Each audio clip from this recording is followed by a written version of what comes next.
There were 3 records on the books from the 2006 championship. The 100 back set by Ryan Lochte of the University of Florida. That fell to Cal sophomore Ryan Murphy, leading off the 400 medley relay. The 500 freestyle, which was established by Peter Vanderkay of Michigan, still the record after Clark Smith wins for Texas. And the 200 free, Simon Burnett of Arizona. And that is the next race in the pool. Let's see if Burnett's record can fall. What do you think of that, Rowdy? Don't think it's going to happen here. This is a very close race between 8 swimmers. Only half a second separates the top 8. There's your top qualifier. Cristian Quintero, the senior from USC. He was second last year, Sam. Won the Pac-12 championships about a month ago. Has to be considered the favorite, although he did fade a little bit in the 500. He was 5th in the 500 earlier. Mom all the way from Venezuela. His mother, Miriam, from Caracas, making the trip up from Venezuela to watch her son in his senior year try to win this race. You can feel her nerves, but there are some good swimmers here. I like Anders Nielsen in lane 5. Another great Texas swimmer, senior. Clay Youngquist is in 3. It's going to be a great race here.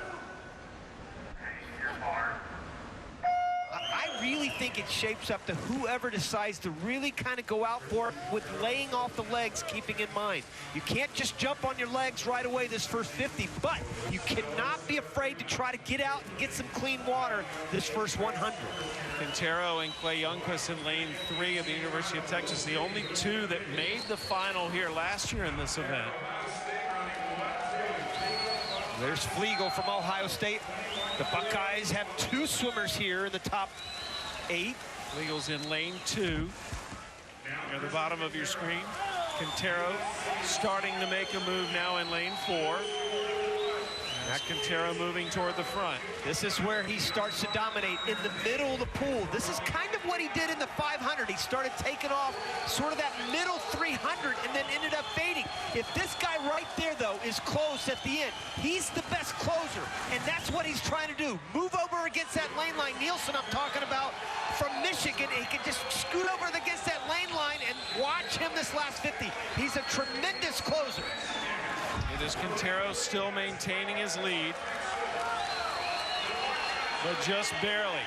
Nielsen has him in sight, and I can see Quintero starting to shorten up just a little bit. Quintero making this turn, heading toward the wall. Quintero trying to hold Nielsen off. And he's going to do it. Cristian Quintero touches the wall first.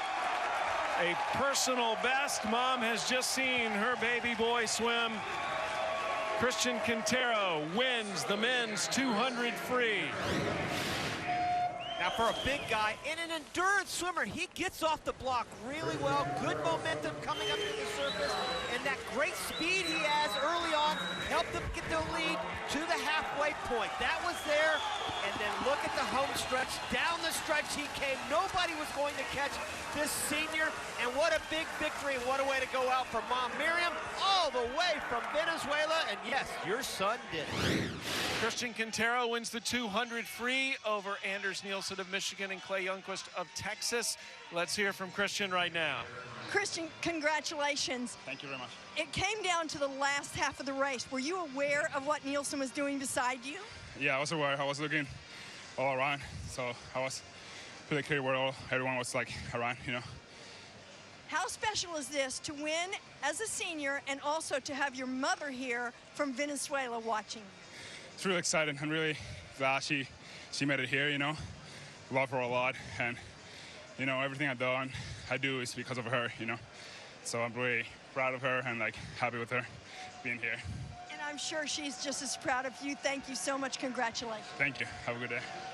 Let's take a look at the Capital One Cup standings update as teams compete for a combined $400,000.